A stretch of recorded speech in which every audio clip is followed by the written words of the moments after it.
अगर हम फरिश्ते भी इन पर उतार देते और मुर्दे इनसे बातें करते और दुनिया भर की चीजों को हम इनकी आंखों के सामने इकट्ठा कर देते, तब भी ये ईमान लाने वाले न थे।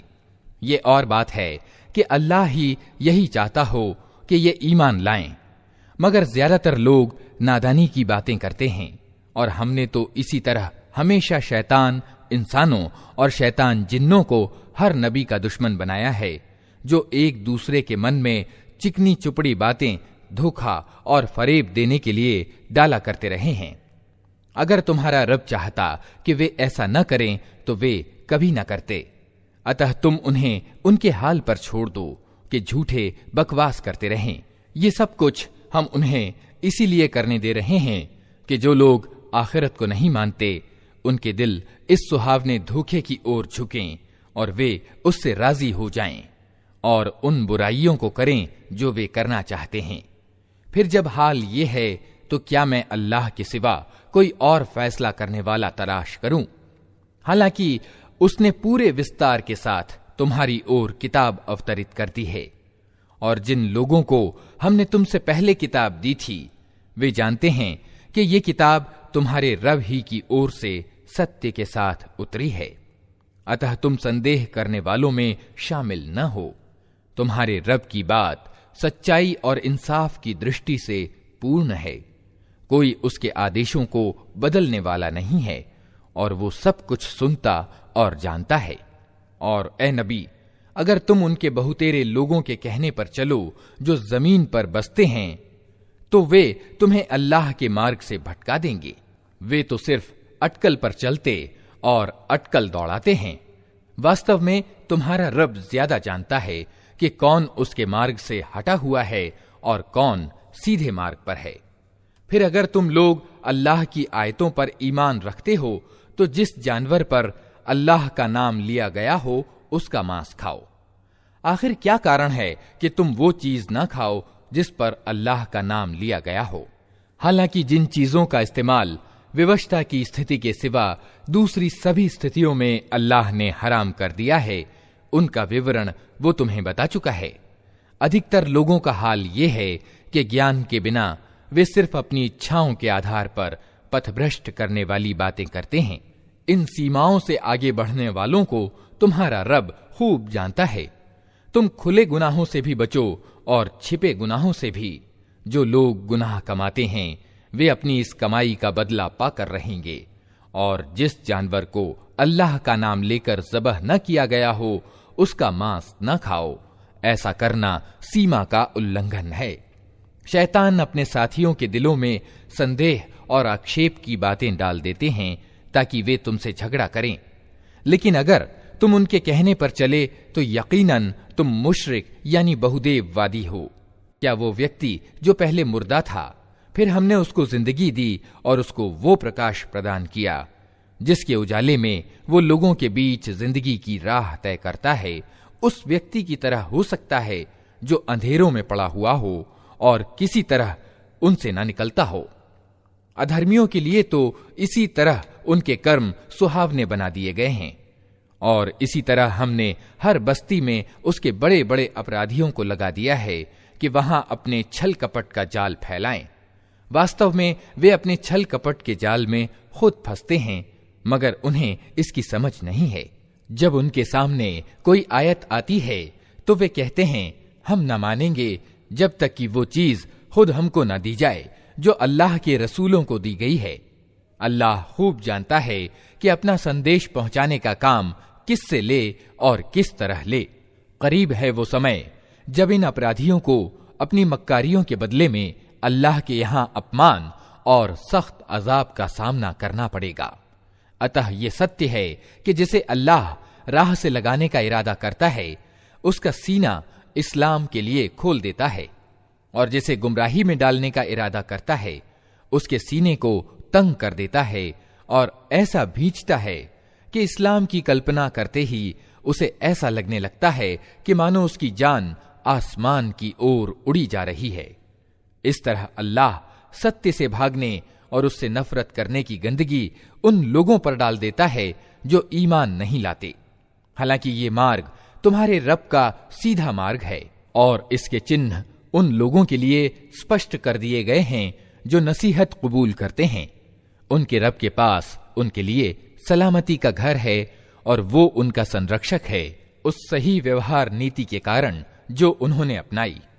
जिस दिन अल्लाह उन सब लोगों को घेर कर इकट्ठा करेगा, उस दिन वो जिन्नों अर्थात शैतान जिन्नों को संबोधित करके कहेगा कि ए जिन्नों के गिरोह, तुमने तो पूरी इंसानी बिरादरी पर खूब हाथ साफ किया। इंसानों में से जो उनके साथी थे वे निवेदन करेंगे, ए रब, हम में से हर एक ने दूसरे को खूब इस्तेमाल किया है और अब हम उस समय को आ पहुंचे हैं जो तूने हमारे लिए निश्चित कर दिया था। अल्लाह कहेगा, अच्छा, अब आग तुम्हारा ठिकाना है, उसमें तुम हमेशा रहोगे। उससे बचेंगे सिर्फ वही जिन्हें अल्लाह बचाना चाहेगा। बेशक तुम्हारा रब तत्वदर्शी और सर्वज्ञ है। देखो, इस तरह हम आखिरत में जालिमों को एक दूसरे का साथी बनाएंगे उस कमाई के कारण जो वे दुनिया में एक दूसरे के साथ मिलकर करते थे। उस अवसर पर अल्लाह उनसे ये भी पूछेगा कि ए जिन्नों और इंसानों के गिरोह, क्या तुम्हारे पास खुद तुम में से वे पैगंबर नहीं आए थे जो तुमको मेरी आयतें सुनाते और इस दिन के परिणाम से डराते थे? वे कहेंगे, हाँ, हम अपने खिलाफ खुद गवाही देते हैं। आज दुनिया की जिंदगी ने इन लोगों को धोखे में डाल रखा है, मगर उस समय वे खुद अपने खिलाफ गवाही देंगे कि वे अधर्मी थे। ये गवाही उनसे इसलिए ली जाएगी कि ये सिद्ध हो जाए कि तुम्हारा रब बस्तियों को जुल्म के साथ तबाह करने वाला न था, जबकि उनके निवासी सत्य से अपरिचित हों। हर व्यक्ति का दर्जा उसके कर्म के अनुसार है और तुम्हारा रब लोगों के कर्मों से बेखबर नहीं है। तुम्हारा रब निस्पृह यानी बेनियाज है और दयालुता उसकी नीति है। अगर वो चाहे तो तुम लोगों को ले जाए और तुम्हारी जगह दूसरे जिन लोगों को चाहे ले आए, जिस तरह उसने तुम्हें कुछ और लोगों की नस्ल से उठाया है। तुमसे जिस चीज का वादा किया जा रहा है वो यकीनन आने वाली है और तुम में अल्लाह को विवश कर देने की ताकत नहीं। ए नबी, कह दो कि लोगों, तुम अपनी जगह कर्म करते रहो और मैं भी अपनी जगह कर्म कर रहा हूं। जल्दी ही तुम्हें पता लग जाएगा कि परिणाम किसके हक में अच्छा निकलता है। हर हाल में यह सत्य है कि जालिम कभी कामयाब नहीं हो सकते। इन लोगों ने अल्लाह के लिए खुद उसी की पैदा की हुई खेतियों और चौपायों में से एक हिस्सा निश्चित किया है और अपने ख्याल से कहते हैं, ये अल्लाह के लिए है और ये हमारे ठहराए हुए साझीदारों के लिए। फिर जो हिस्सा उनके ठहराए हुए साझीदारों के लिए है वो तो अल्लाह को नहीं पहुंचता, मगर जो अल्लाह के लिए है वो उनके साझीदारों को पहुंच जाता है। कैसे बुरे फैसले करते हैं ये लोग। और इसी तरह बहुत से मुशरिकों के लिए उनके साझीदारों ने अपनी औलाद के कत्ल को खुशनुमा बना दिया है ताकि उनको तबाही में डालें और उनके लिए उनके धर्म को संदिग्ध बना दें। अगर अल्लाह चाहता तो ये ऐसा न करते, अतः इन्हें छोड़ दो कि ये अपने मिथ्यारोपण में लगे रहें। कहते हैं, ये जानवर और ये खेत सुरक्षित हैं, इन्हें सिर्फ वही लोग खा सकते हैं जिन्हें हम खिलाना चाहें, जबकि ये पाबंदी इनकी खुद अपनी ही घड़ी हुई है। फिर कुछ जानवर हैं जिन पर सवारी और बोझा ढोना हराम कर दिया गया है, और कुछ जानवर हैं जिन पर ये अल्लाह का नाम नहीं लेते, और ये सब कुछ उन्होंने अल्लाह पर झूठ मढ़ा है। जल्द ही अल्लाह उन्हें इन मिथ्यारोपणों का बदला देगा।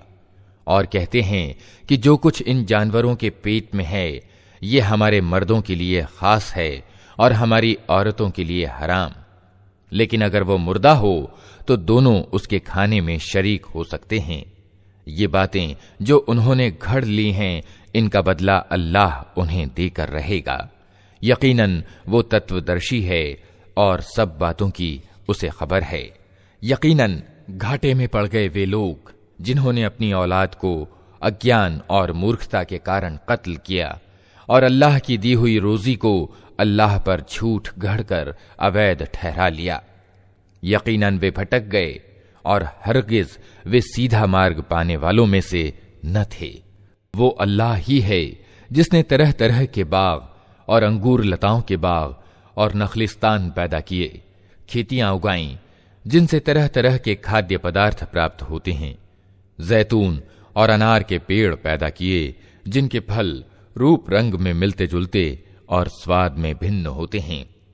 खाओ इनकी पैदावार जबकि ये फलें, और अल्लाह का हक अदा करो जब इनकी फसल काटो, और सीमा से आगे न बढ़ो कि अल्लाह सीमा से आगे बढ़ने वालों को पसंद नहीं करता।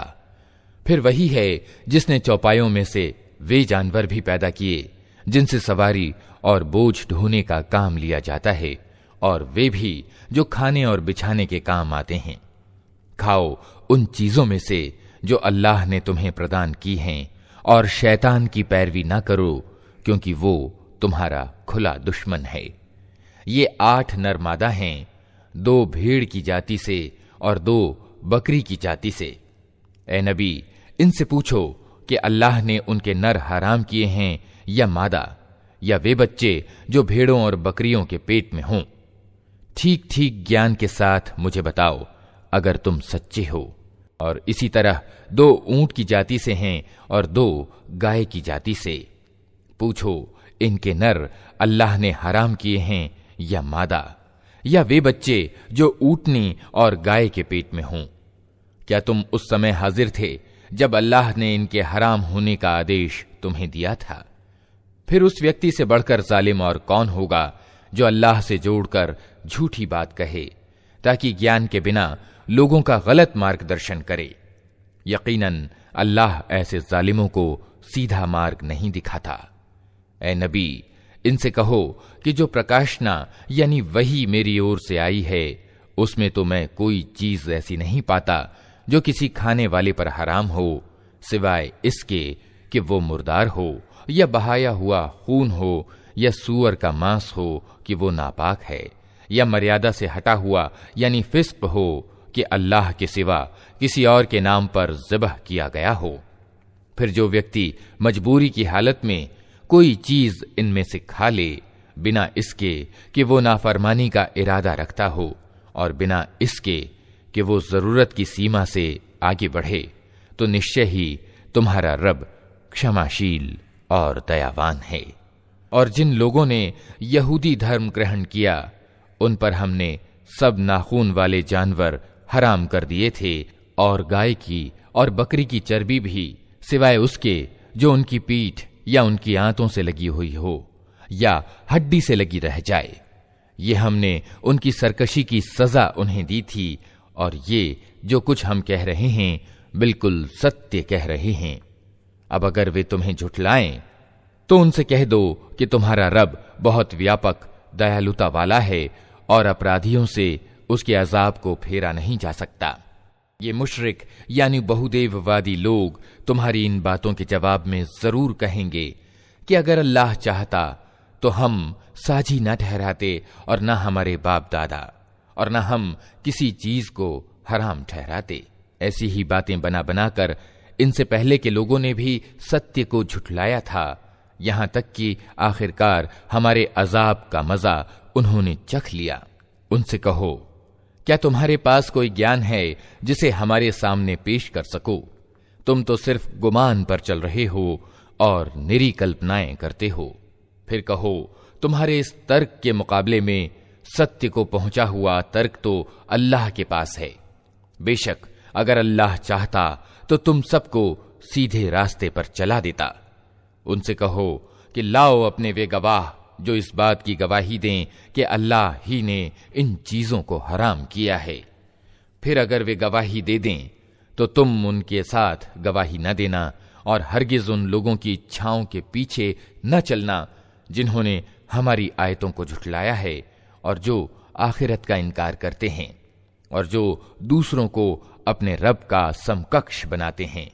ए नबी, उनसे कहो कि आओ मैं तुम्हें सुनाऊं तुम्हारे रब ने तुम पर क्या पाबंदियां लगाई हैं। ये कि उसके साथ किसी को साझीदार न बनाओ, और माँ बाप के साथ अच्छा व्यवहार करो, और अपनी औलाद को निर्धनता के भय से कत्ल न करो। हम तुम्हें भी रोजी देते हैं और उनको भी देंगे, और बेशर्मी की बातों के करीब भी न जाओ, चाहे वे खुली हों या छिपी। और किसी जीव की जिसे अल्लाह ने आदरणीय ठहराया है हत्या न करो, मगर हक के साथ। ये बातें हैं जिनका आदेश उसने तुम्हें दिया है, शायद कि तुम समझ बूझ से काम लो। और ये कि यतीम के माल के करीब न जाओ, मगर ऐसे तरीके से जो सबसे अच्छा हो, यहां तक कि वे अपनी जवानी की उम्र को पहुंच जाएं। और नाप तौल में पूरा इंसाफ करो। हम हर व्यक्ति पर जिम्मेदारी का उतना ही बोझ रखते हैं जितने की उसमें सामर्थ्य है। और जब बात कहो, इंसाफ की कहो, चाहे मामला अपने नातेदार ही का क्यों ना हो। और अल्लाह की प्रतिज्ञा को पूरा करो। इन बातों का आदेश अल्लाह ने तुम्हें दिया है, शायद कि तुम नसीहत कबूल करो। साथ ही उसका आदेश ये है कि यही मेरा सीधा मार्ग है, अतः तुम इसी पर चलो और दूसरे मार्गों पर न चलो कि वे उसके मार्ग से हटाकर तुम्हें बिखेर देंगे। ये है वो आदेश जो तुम्हारे रब ने तुम्हें दिया है, शायद कि तुम पथभ्रष्टता से बचो। फिर हमने मूसा को किताब प्रदान की थी जो भलाई की नीति अपनाने वाले इंसान के लिए नेमत की पूर्णता और हर जरूरी चीज का विवरण और पूरे तौर पर सन्मार्ग की सूचना और दयालुता थी। और इस्राएल की संतान को इसलिए दी गई थी कि शायद लोग अपने रब से मिलने पर ईमान लाएं। और इसी तरह ये किताब हमने उतारी है, एक बरकत वाली किताब, अतः तुम इसका अनुसरण करो और परहेजगारी की नीति अपनाओ। असंभव नहीं कि तुम पर दया की जाए। अब तुम ये नहीं कह सकते कि किताब तो हमसे पहले के 2 गिरोहों को दी गई थी और हमको कुछ खबर न थी कि वे क्या पढ़ते पढ़ाते थे। और अब तुम ये बहाना भी नहीं कर सकते कि अगर हम पर किताब उतारी गई होती तो हम उनसे ज्यादा सीधे मार्ग पर चलने वाले सिद्ध होते। तुम्हारे पास तुम्हारे रब की ओर से एक स्पष्ट प्रमाण और मार्गदर्शन और दयालुता आ गई है। अब उससे बढ़कर जालिम कौन होगा जो अल्लाह की आयतों को झुठलाए और उनसे मुंह मोड़े। जो लोग हमारी आयतों से मुंह मोड़ते हैं उन्हें इस विमुखता के बदले में हम बुरी से बुरी सजा देकर रहेंगे। क्या अब लोग इसके इंतजार में हैं कि उनके सामने फरिश्ते आ खड़े हों, या तुम्हारा रब खुद आ जाए, या तुम्हारे रब की कुछ खुली निशानियां सामने आ जाएं। जिस दिन तुम्हारे रब की कुछ विशिष्ट निशानियां प्रकट हो जाएंगी, फिर किसी ऐसे व्यक्ति को उसका ईमान कुछ फायदा न पहुंचा सकेगा जो पहले ईमान न लाया हो या जिसने अपने ईमान में कोई भलाई न कमाई हो। ए नबी, इनसे कह दो कि अच्छा तुम इंतजार करो, हम भी इंतजार करते हैं। जिन लोगों ने अपने धर्म को टुकड़े टुकड़े कर दिया और गिरोह गिरोह बन गए, यकीनन उनसे तुम्हारा कुछ नाता नहीं। उनका मामला तो अल्लाह के हवाले है, वही उनको बताएगा कि उन्होंने क्या कुछ किया है। जो अल्लाह के पास नेकी लेकर आएगा उसके लिए 10 गुना बदला है, और जो बुराई लेकर आएगा उसको उतना ही बदला दिया जाएगा जितना उसने अपराध किया है, और किसी के साथ जुल्म न किया जाएगा। ए नबी, कहो मेरे रब ने निश्चय ही मुझे सीधा मार्ग दिखा दिया है, बिल्कुल ठीक धर्म जिसमें कोई टेढ़ नहीं। इब्राहिम का तरीका जिसे एकाग्र होकर उसने अपनाया था, और वो मुशरिकों यानी बहुदेववादियों में से न था। कहो मेरी नमाज, मेरी इबादत से संबंधित सारे तरीके, मेरा जीना और मेरा मरना सब कुछ अल्लाह यानी सारे संसार के रब के लिए है, जिसका कोई साझीदार नहीं। इसी का मुझे आदेश दिया गया है और सबसे पहले आज्ञाकारी होने वाला मैं हूं। कहो क्या मैं अल्लाह के सिवा कोई और रब तलाश करूं, हालांकि वही हर चीज का रब है।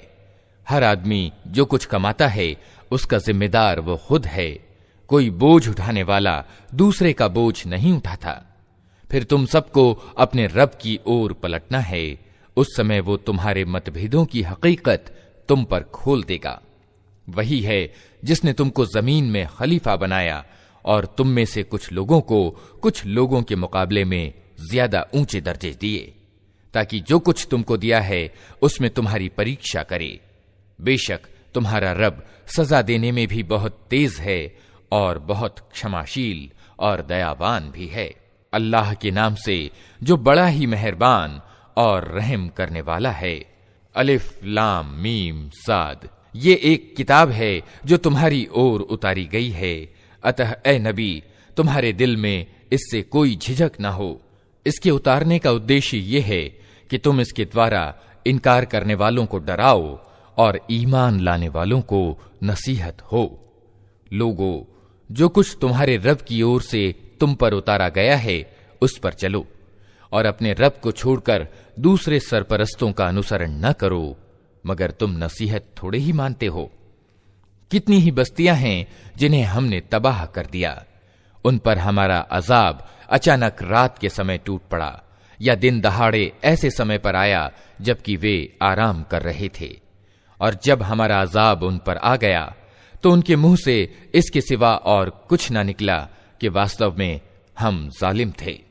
अतः ये जरूर होकर रहना है कि हम उन लोगों से पूछताछ करें जिनकी ओर हमने पैगंबर भेजे हैं, और पैगंबरों से भी पूछें कि उन्होंने संदेश पहुंचाने का दायित्व कहां तक पूरा किया और उन्हें उसका क्या जवाब मिला। फिर हम खुद पूर्ण ज्ञान के साथ सारा वृत्तांत उनके सामने पेश कर देंगे। आखिर हम कहीं गायब तो नहीं थे। और वजन उस दिन बिल्कुल सत्य होगा।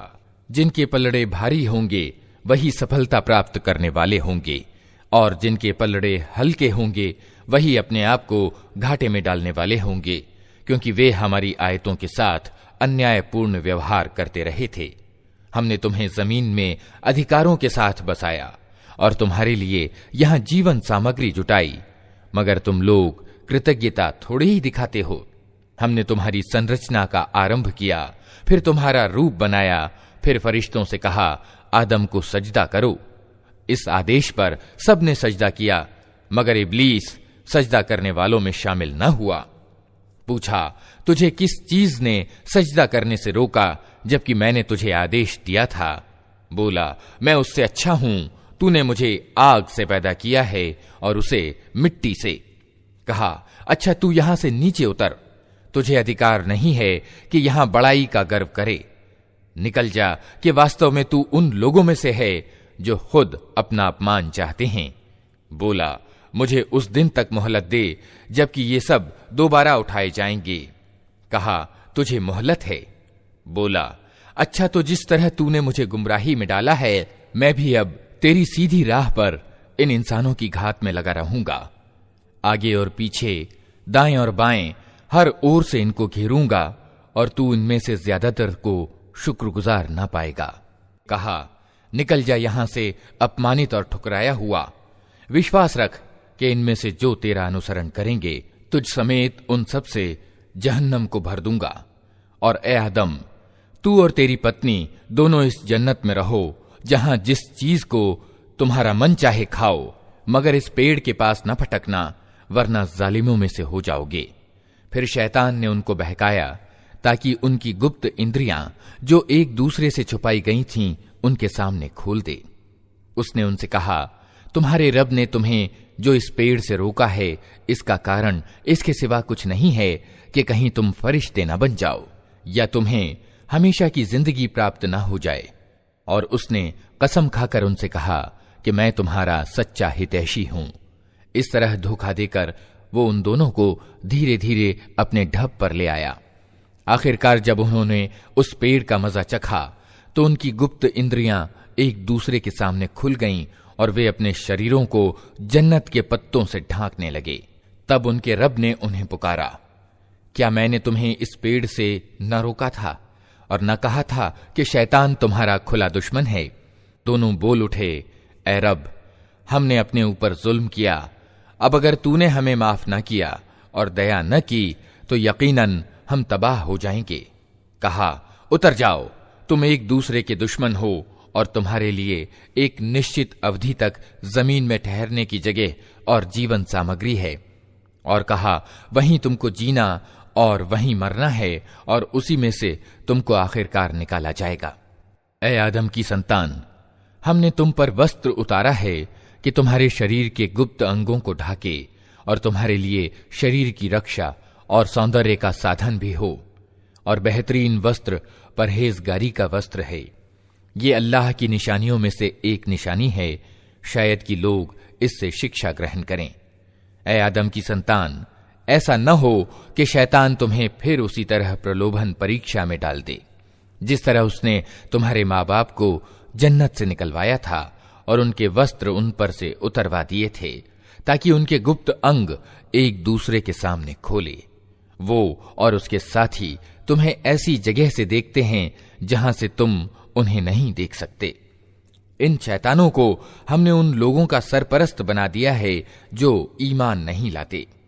ये लोग जब कोई शर्मनाक काम करते हैं तो कहते हैं, हमने अपने बाप दादा को इसी तरीके पर पाया है और अल्लाह ही ने हमें ऐसा करने का आदेश दिया है। इनसे कहो, अल्लाह बेहयाई का आदेश कभी नहीं दिया करता। क्या तुम अल्लाह का नाम लेकर वे बातें कहते हो जिनके विषय में तुम्हें ज्ञान नहीं है कि वे अल्लाह की ओर से हैं? ऐ नबी, इनसे कहो, मेरे रब ने तो सत्य और न्याय का आदेश दिया है, और उसका आदेश तो यह है कि हर इबादत में अपना रुख ठीक रखो और उसी को पुकारो अपने धर्म को उसके लिए विशुद्ध करके। जिस तरह उसने तुम्हें अब पैदा किया है उसी तरह तुम फिर पैदा किए जाओगे। एक गिरोह को तो उसने सीधा मार्ग दिखा दिया है, मगर दूसरे गिरोह पर गुमराही चिपक कर रह गई है, क्योंकि उन्होंने अल्लाह के बदले शैतानों को अपना सरपरस्त बना लिया है और वे समझ रहे हैं कि हम सीधे मार्ग पर हैं। ऐ आदम की संतान, हर इबादत के अवसर पर अपनी सज्जा से सुशोभित रहो और खाओ पियो और सीमा से आगे न बढ़ो। अल्लाह सीमा से बढ़ने वालों को पसंद नहीं करता। ऐ नबी, इनसे कहो कि किसने अल्लाह की उस सज्जा को हराम कर दिया जिसे अल्लाह ने अपने बंदों के लिए निकाला था, और किसने अल्लाह की प्रदान की हुई पाक चीजें हराम कर दी? कहो, ये सारी चीजें दुनिया की जिंदगी में भी ईमान लाने वालों के लिए हैं और क़यामत के दिन तो खास तौर से उन्हीं के लिए होंगी। इस तरह हम अपनी बातें साफ साफ बयान करते हैं उन लोगों के लिए जो ज्ञानवान हैं। ऐ नबी, इनसे कहो, मेरे रब ने जो चीजें हराम ठहराई हैं वे तो ये हैं, बेशर्मी के काम चाहे खुले हों या छिपे, और गुनाह और सत्य के विरुद्ध ज्यादती, और ये कि अल्लाह के साथ तुम किसी ऐसे को साझेदार ठहराओ जिसके लिए उसने कोई प्रमाण नहीं उतारा, और ये कि अल्लाह के नाम पर कोई ऐसी बात कहो जिसके विषय में तुम्हें ज्ञान न हो कि वास्तव में उसी ने कही है।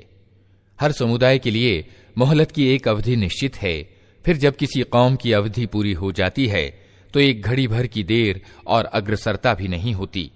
और ये बात अल्लाह ने सृष्टि के आरंभ ही में स्पष्ट रूप से कह दी थी कि ऐ आदम की संतान, याद रखो, अगर तुम्हारे पास खुद तुम ही में से ऐसे रसूल आएं जो तुम्हें मेरी आयतें सुना रहे हों, तो जो कोई नाफरमानी से बचेगा और अपने रवैये का सुधार कर लेगा, उसके लिए किसी डर और रंज का अवसर नहीं है। और जो लोग हमारी आयतों को झुठलाएंगे और उनके मुकाबले में सरकशी दिखाएंगे, वही दोजख वाले होंगे जहां वे हमेशा रहेंगे।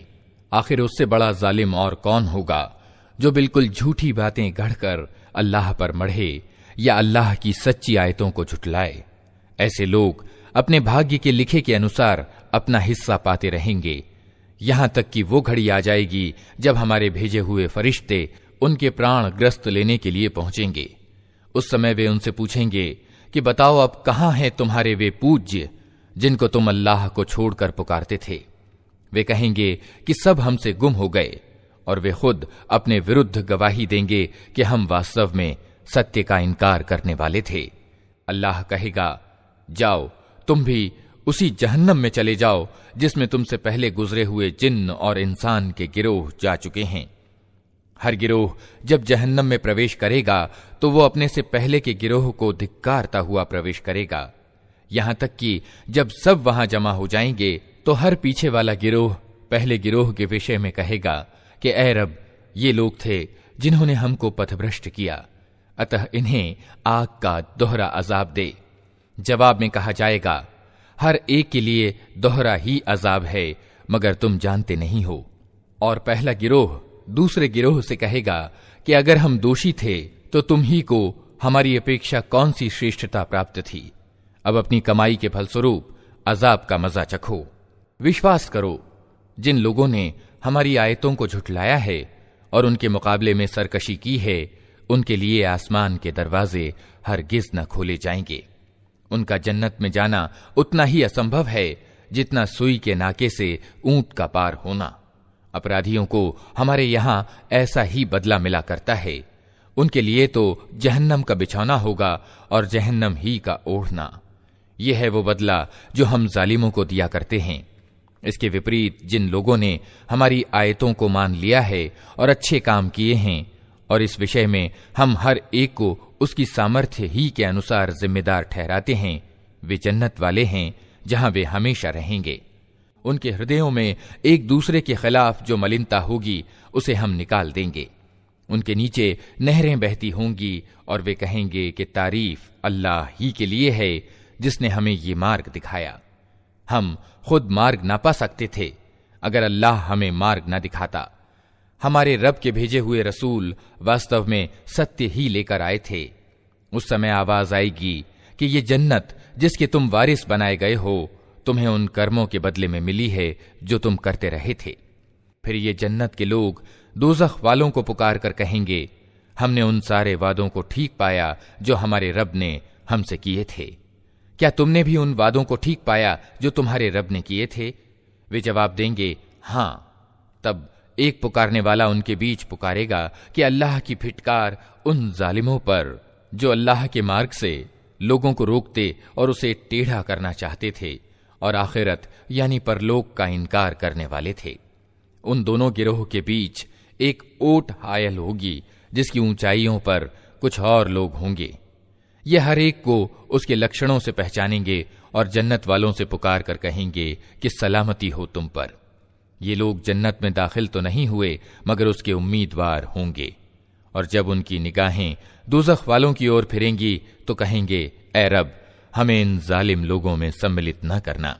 फिर ये ऊंचाइयों वाले लोग दोज़ख के कुछ बड़े बड़े व्यक्तियों को उनके लक्षणों से पहचान कर पुकारेंगे कि देख लिया तुमने, आज ना तुम्हारे जत्थे तुम्हारे किसी काम आए और न वो सामग्री जिसे तुम बड़ी चीज समझते थे। और क्या ये जन्नत वाले वही लोग नहीं हैं जिनके विषय में तुम कस्में खा खा कर कहते थे कि इनको तो अल्लाह अपनी दयालुता में से कुछ न देगा। आज इन्हीं से कहा गया कि दाखिल हो जाओ जन्नत में, तुम्हारे लिए न डर है और न रंज। और दोज़ख के लोग जन्नत वालों को पुकारेंगे कि कुछ थोड़ा सा पानी हम पर डाल दो, या जो रोजी अल्लाह ने तुम्हें दी है उसी में से कुछ फेंक दो। वे जवाब देंगे कि अल्लाह ने ये दोनों चीजें उन सत्य का इनकार करने वालों के लिए हराम कर दी हैं जिन्होंने अपने धर्म को खेल और मनोरंजन बना लिया था और जिन्हें दुनिया की जिंदगी ने धोखे में डाले रखा था। अल्लाह कहता है कि आज हम भी उन्हें उसी तरह भुला देंगे जिस तरह वे इस दिन की भेंट को भूले रहे और हमारी आयतों का इनकार करते रहे। हम इन लोगों के पास एक ऐसी किताब ले आए हैं जिसे हमने ज्ञान के आधार पर विस्तृत बनाया है और जो ईमान लाने वालों के लिए मार्गदर्शन और दयालुता है। अब क्या ये लोग इसके सिवा किसी और बात के इंतजार में हैं कि वो अंजाम सामने आ जाए जिसकी ये किताब सूचना दे रही है? जिस दिन वो अंजाम सामने आ गया तो वही लोग जिन्होंने पहले उसकी अपेक्षा की थी कहेंगे कि वास्तव में हमारे रब के रसूल सत्य लेकर आए थे। फिर क्या अब हमें कुछ सिफारिशी मिलेंगे जो हमारे हक में सिफारिश करें, या हमें दोबारा लौटा ही दिया जाए ताकि जो कुछ हम पहले करते थे उसकी जगह अब दूसरे तरीके पर काम करके दिखाएं। उन्होंने अपने आप को घाटे में डाल दिया और वे सारे झूठ जो उन्होंने घड़ रखे थे आज उनसे गुम हो गए। वास्तव में तुम्हारा रब अल्लाह ही है जिसने आसमानों और जमीन को 6 दिनों में पैदा किया, फिर अपने राज सिंहासन पर विराजमान हुआ, जो रात को दिन पर ढांक देता है और फिर दिन रात के पीछे दौड़ा चला आता है, जिसने सूरज और चांद और तारे पैदा किए, सब उसके आदेश के अधीन हैं। सावधान रहो, उसी की सृष्टि है और उसी का आदेश है। बड़ा बरकत वाला है अल्लाह, सारे जहानों का मालिक और पालनहार। अपने रब को पुकारो गिड़गिड़ाते हुए और चुपके चुपके। यकीनन वो सीमा का उल्लंघन करने वालों को पसंद नहीं करता। जमीन में बिगाड़ पैदा न करो जबकि उसका सुधार हो चुका है, और अल्लाह ही को पुकारो खौफ के साथ और लालच के साथ।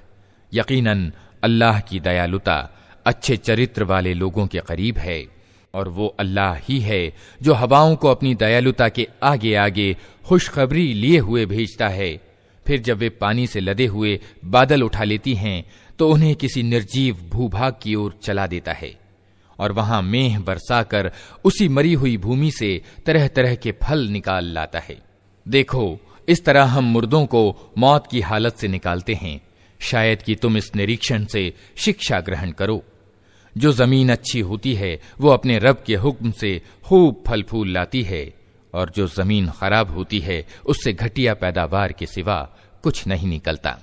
इसी तरह हम निशानियों को बार बार पेश करते हैं उन लोगों के लिए जो आभार मानने वाले हैं। हमने नूह को उसकी कौम की ओर भेजा। उसने कहा, ए कौम के भाइयों, अल्लाह की बंदगी करो, उसके सिवा तुम्हारा कोई खुदा नहीं है। मैं तुम्हारे लिए एक भयंकर दिन के अजाब से डरता हूं। उसकी कौम के सरदारों ने जवाब दिया, हमको तो ये नजर आता है कि तुम खुली गुमराही में पड़े हो। नूह ने कहा, ए कौम के भाइयों, मैं किसी गुमराही में नहीं पड़ा हूं, बल्कि मैं सारे जहान के रब का रसूल यानी संदेश वाहक हूं। तुम्हें अपने रब के संदेश पहुंचाता हूं, तुम्हारा हितैषी हूं, और मुझे अल्लाह की ओर से वो कुछ मालूम है जो तुम्हें मालूम नहीं है। क्या तुम्हें इस बात पर आश्चर्य हुआ कि तुम्हारे पास स्वयं तुम्हारी अपनी कौम के एक आदमी के द्वारा तुम्हारे रब की याद दहानी आई ताकि तुम्हें सावधान करे और तुम गलत नीति अपनाने से बच जाओ और तुम पर दया की जाए? मगर उन्होंने उसे झुठला दिया। आखिरकार हमने उसे और उसके साथियों को एक नौका में सुरक्षित कर दिया और उन लोगों को डुबो दिया जिन्होंने हमारी आयतों को झुठलाया था। यकीनन वे अंधे लोग थे। और आद की ओर हमने उनके भाई हूद को भेजा। उसने कहा, ए कौम के भाइयों, अल्लाह की बंदगी करो, उसके सिवा तुम्हारा कोई खुदा नहीं है। फिर क्या तुम गलत नीति अपनाने से परहेज न करोगे? उसकी कौम के सरदारों ने, जो उसकी बात मानने से इनकार कर रहे थे, जवाब में कहा, हम तो तुम्हें बुद्धिहीनता में ग्रस्त समझते हैं और हम समझते हैं कि तुम झूठे हो। उसने कहा, ए कौम के भाइयों, मैं बुद्धिहीनता में ग्रस्त नहीं हूं, बल्कि मैं सारे जहान के रब का रसूल यानी संदेश वाहक हूं। तुमको अपने रब के संदेश पहुंचाता हूं और तुम्हारा ऐसा हितैषी हूं जिस पर भरोसा किया जा सकता है। क्या तुम्हें इस बात पर आश्चर्य हुआ कि तुम्हारे पास खुद तुम्हारी अपनी कौम के एक आदमी के द्वारा तुम्हारे रब की याद दहानी आई ताकि वो तुम्हें सावधान करे? भूल ना जाओ कि तुम्हारे रब ने नूह की कौम के बाद तुमको उसका उत्तराधिकारी बनाया और तुम्हें खूब हिष्ट पुष्ट किया। अतः अल्लाह के चमत्कारों को याद रखो। उम्मीद है कि सफलता प्राप्त करोगे। उन्होंने जवाब दिया, क्या तू हमारे पास इसलिए आया है कि हम अकेले अल्लाह ही की बंदगी करें और उन्हें छोड़ दें जिनकी इबादत हमारे बाप दादा करते आए हैं? अच्छा तो ले आ वो अजाब जिसकी तू हमें धमकी देता है, अगर तू सच्चा है। उसने कहा, तुम्हारे रब की फिटकार तुम पर पड़ गई और उसका गजब टूट पड़ा। क्या तुम मुझसे उन नामों पर झगड़ते हो जो तुमने और तुम्हारे बाप दादा ने रख लिए हैं, जिनके लिए अल्लाह ने कोई प्रमाण नहीं उतारा है? अच्छा तो तुम भी इंतजार करो और मैं भी तुम्हारे साथ इंतजार करता हूं। आखिरकार हमने अपनी दयालुता से हूद और उसके साथियों को बचा लिया और उन लोगों की जड़ काट दी जो हमारी आयतों को झुठला चुके थे और ईमान लाने वाले न थे। और समूद की ओर हमने उनके भाई सालेह को भेजा। उसने कहा, ए कौम के भाइयों, अल्लाह की बंदगी करो, उसके सिवा तुम्हारा कोई खुदा नहीं है। तुम्हारे पास तुम्हारे रब का खुला प्रमाण आ गया है। ये अल्लाह की ऊंटनी तुम्हारे लिए एक निशानी के रूप में है, अतः इसे छोड़ दो कि अल्लाह की जमीन में चरती फिरे। इसको किसी बुरे इरादे से हाथ न लगाना, नहीं तो एक दर्दनाक अजाब तुम्हें आ लेगा। याद करो वो समय जब अल्लाह ने आद कौम के बाद तुम्हें उसका उत्तराधिकारी बनाया और तुम्हें जमीन में ये दर्जा प्रदान किया कि आज तुम उसके समतल मैदानों में आलीशान महल बनाते और उसके पहाड़ों को घरों के रूप में तराशते हो। अतः उसकी सामर्थ्य के चमत्कारों से असावधान न हो जाओ और जमीन में बिगाड़ न पैदा करो। उसकी कौम के सरदारों ने जो बड़े बने हुए थे कमजोर तबके के उन लोगों से जो ईमान ले आए थे कहा, क्या तुम वास्तव में ये जानते हो कि सालेह अपने रब का पैगंबर है? उन्होंने जवाब दिया, बेशक जिस संदेश के साथ वो भेजा गया है उसे हम मानते हैं। उन बड़ाई के दावेदारों ने कहा, जिस चीज को तुमने माना है हम उसका इनकार करते हैं। फिर उन्होंने उस ऊंटनी को मार डाला और पूरी ढिठाई के साथ अपने रब के आदेश का उल्लंघन किया और सालेह से कह दिया कि ले आ वो अजाब जिसकी तू हमें धमकी देता है, अगर तू वास्तव में पैगंबरों में से है। आखिरकार एक दहला देने वाली आफत ने उन्हें आ लिया और वे अपने घरों में औंधे पड़े के पड़े रह गए। और सालेह ये कहता हुआ उनकी बस्तियों से निकल गया कि ए मेरी कौम, मैंने अपने रब का संदेश तुम्हें पहुंचा दिया और मैंने तुम्हारा बहुत हित चाहा, मगर क्या करूं कि तुझे अपने हितैषी पसंद ही नहीं है। और लूत को हमने पैगंबर बनाकर भेजा। फिर याद करो जब उसने अपनी कौम से कहा, क्या तुम ऐसे निर्लज्ज हो गए हो कि वो अश्लील काम करते हो जो तुमसे पहले दुनिया में किसी ने नहीं किया? तुम औरतों को छोड़कर मर्दों से अपनी ख्वाहिश पूरी करते हो। वास्तव में तुम नितांत मर्यादाहीन लोग हो। मगर उसकी कौम का जवाब इसके सिवा कुछ न था कि निकालो इन लोगों को अपनी बस्तियों से, बड़े पाकबाज बनते हैं ये। आखिरकार हमने लूत और उसके घर वालों को सिवाय उसकी पत्नी के जो पीछे रह जाने वालों में थी बचाकर निकाल दिया और उस कौम पर बरसाई एक बारिश। फिर देखो उन अपराधियों का क्या अंजाम हुआ। और मदियन वालों की ओर हमने उनके भाई शुएब को भेजा।